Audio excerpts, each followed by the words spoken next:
Assalamualaikum warahmatullahi wabarakatuh. Bismillah kanthi nyebut asmani Gusti Kang Moho Welas lan Moho Asih. Mungkin dari sebagian kita sudah beberapa kali melihat video yang saya sajikan sebelum-sebelumnya. Ada yang berupa tirakat, ada yang berupa puasa, ada yang berupa hal-hal yang bersifat spiritual. Itu ada banyak. Tapi yang perlu saya tekankan di sini, sespiritual apapun di dalam diri kita, itu kita wajib untuk menyandarkan kepercayaan kita kepada tiga hal, yaitu sesuatu yang bersifat ilmiah, di mana di dalam hidup kita ini semuanya itu telah diteliti dan punya rumusan-rumusan tersendiri yang itu masuk ke dalam hubungan sebab akibat. Kalau kita melakukan A, maka timbal baliknya adalah A. Kalau kita melakukan B, maka timbal baliknya adalah B. Itu sesuatu yang berhubungan dengan sebab akibat. Dan ini adalah sesuatu yang wajar, sesuatu yang bisa dinalar. Akan tetapi kadang ketidaknalaran kita karena ada istilah-istilah yang ilmiah yang tidak pernah kita ketahui. Misalnya otak bawah sadar, kita bertanya-tanya, otak bawah sadar itu apa? Jika otak bawah sadar ini ditekan untuk berpikir sesuai dengan apa yang kita hajatkan, berpikir apa yang kita inginkan, maka timbal baliknya adalah kita mendapatkan apa yang kita inginkan. Terus yang kedua adalah tentang alamiah. Sesuatu di dunia ini itu mempunyai kodrat, mempunyai hubungan alamiahnya. Jika ada orang yang menginginkan anak, maka anak itu sumbernya itu dari istri, sumbernya itu dari anak angkat, atau sumbernya itu dari anak murid. Itu kan bersifat alamiah. Kalau kalian tidak ingin memiliki anak yang bersifat berasal dari pasangan kalian, istri kalian, maka ada dua alternatif lain, mengangkat anak ataukah menjadi guru. Itu kalian bisa memiliki anak. Tapi kalau kalian sudah tidak menjadi guru, sudah tidak mengangkat anak, maka kalian harus memiliki istri untuk memiliki anak. Ini adalah sifatnya alamiah. Dan di dunia ini ada unsur-unsur yang bersifat alamiah lain. Contohnya adalah jika kalian menginginkan padi, kalian bisa menanam, terus panen, atau bisa membeli, terus dimasak, atau bisa mengambil milik orang lain. Ini sifatnya alamiah. Terus yang berikutnya adalah ilahiyah. Sifat-sifat yang biasanya unsurnya adalah gaib. Unsur sifat-sifat ini yang bersifat biasanya itu setengah spiritual. Kita tahu bahwa tiada Tuhan selain Allah, tapi kita tidak pernah melihat siapa itu Allah. Kita percaya bahwa ada malaikat, tapi kita tidak pernah melihat siapa itu malaikat. Kita percaya kepada Nabi, kita cinta kepada Nabi, kita mengugemi apa yang dibawakan oleh Nabi, ajaran-ajaran yang dibawa oleh Nabi. Tapi kita tidak pernah bertemu dengan Nabi. Ini adalah sifat yang unsurnya adalah ilahiyah, kepercayaan yang harus didasari dengan keyakinan tanpa kita perlu tahu sebab akibat yang dimilikinya, atau kita tidak perlu tahu unsur alamiahnya yang dibawa oleh keyakinan tersebut. Seperti itu. Nah, yang perlu saya bahas di sini adalah tentang keilmuan yang bersifat alfa dan theta. Yang pertama adalah alfa dulu. Alfa itu apa? Alfa itu adalah kondisi ketika kita mengantuk, ketika kita bersifat khusyuk, ketika kita itu ikhlas. Itu adalah alfa. Tapi sangat jarang orang yang mencapai titik hening seperti ini. Sangat jarang orang mencapai seperti ini.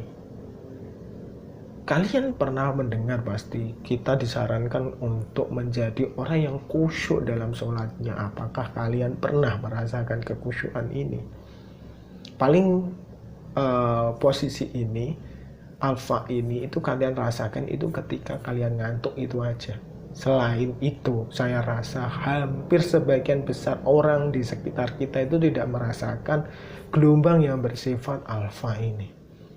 Padahal kalau kita bisa menemukan gelombang alfa di dalam otak kita, itu biasanya kecenderungan dia akan menjadi magnet. Apa yang kita butuhkan, apa yang kita hajatkan itu biasanya ketarik. Tapi di sini itu ada fase-fasenya, ada step-stepnya. Dia tidak bisa menarik banyak keinginan dalam satu waktu, tidak bisa. Yang dia ingin tarik, satu kali gelombang itu muncul, itu adalah satu kali hajat atau satu kali keinginan yang hanya bisa ditimbulkan oleh gelombang ini. Ketika Anda menginginkan misalnya jodoh misalnya, maka yang kalian ucapkan atau kalian pikirkan atau kalian renungi atau kalian niatkan di dalam hati kita ketika ada gelombang alfa ini muncul, itu adalah jodoh. Terus kalian nanti berpikir ketika sudah memiliki jodoh, terus harus punya rumah, harus punya mobil, harus begini. Itu tidak bisa. Dan Tuhan secara otomatis kalau kalian dikasih jodoh, itu kebutuhan yang lainnya itu akan mengikuti. Kalian tidak perlu tahu caranya bagaimana, tapi itu pasti diikutkan oleh Tuhan. Kalian diberi jodoh pasti nantinya bagaimana cara menikahnya, bagaimana cara kalian menghidupinya, dan lain-lain. Ini pasti akan diikutkan oleh Tuhan menyertainya. Jadi tidak heran ketika ada orang tiba-tiba kok misalnya ini tidak punya uang sama sekali, katakanlah seperti itu. Tiba-tiba sore hari dia dapat kerjaan dadakan atau pocongan misalnya, atau borongan, atau misalnya ada informasi proyek yang mungkin tidak pernah terfikirkan sebelumnya. Tiba-tiba dia bekerja singkat, hanya dalam waktu 1 jam 2 jam, dan mendapat bayaran. Itu banyak seperti itu. Karena sejatinya manusia itu tidak akan lepas dari rezeki yang harus dimiliki dia. Baik itu bersifat banyak ataupun sedikit, manusia itu pasti memiliki rezeki. Oleh sebab itu, kalian tidak perlu khawatir dengan hal-hal yang seperti ini. Itu baru di gelombang alfa, belum di gelombang yang lebih jauh lagi, yaitu gelombang theta. Gelombang theta itu biasanya masuk dalam alam meditatif, alam lebih bawah lagi yang bisa kita kontrol ataupun tidak bisa kita kontrol. Kalau kita terbiasa menjalani alam-alam seperti itu, mungkin kita bisa mengontrolnya. Kalau kita tidak biasa dalam menjalaninya, maka kita tidak bisa mengontrol mereka.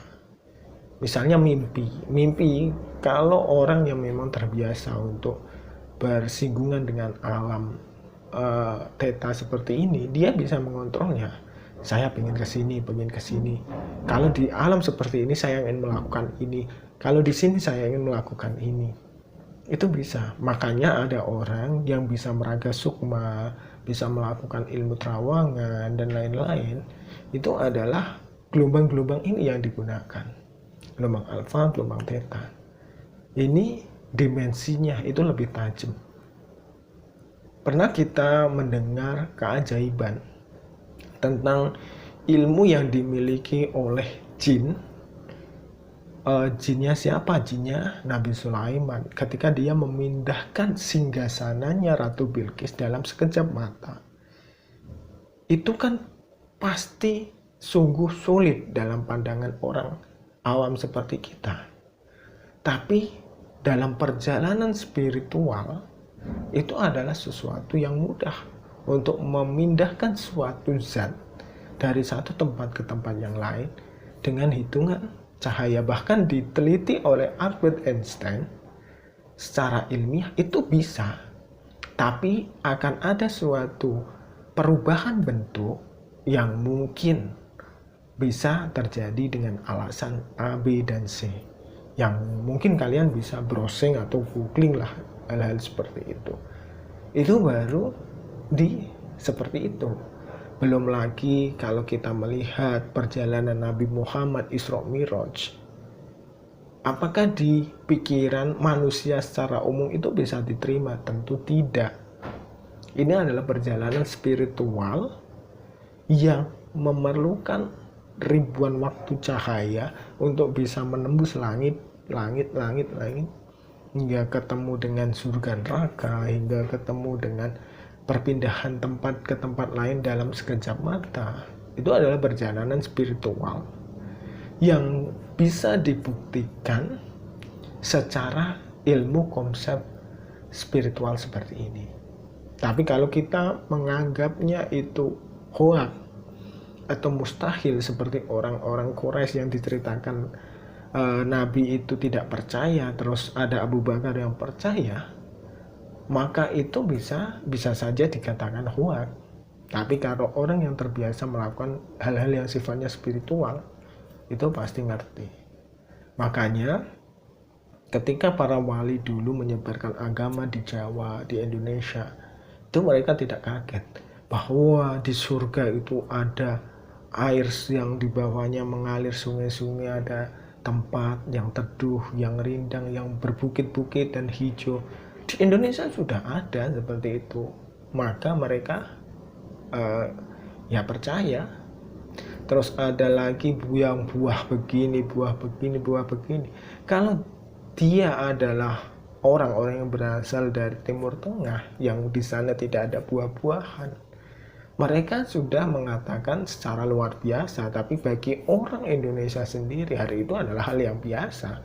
Lah ngapain saya ikut agamamu kalau saya sendiri di sini sudah ada? Bahkan kecakapan orang Indonesia, orang-orang Jawa itu melebihi batas esensi seperti itu. Mereka sudah bisa meronggusuk, mau bisa ilmu terawangan, bisa ilmu namanya indra keenam, sudah memiliki ilmu perhitungan weton dan lain sebagainya. Bahkan mungkin kalau dikatakan sudah bersekongkol dengan makhluk-makhluk gaib seperti zaman Sulaiman, itu kan sudah dilaksanakan oleh orang-orang Jawa zaman dahulu. Nah, terus bagaimana dengan wali-wali yang menerangkan tentang hal tersebut? Makanya lebih sulit menyebarkan agama zaman era wali dulu ketimbang zaman sekarang. Oleh sebab itu, saya cenderung tidak setuju. Bukan karena apa-apa, tapi karena memang Indonesia itu punya konseptual sendiri.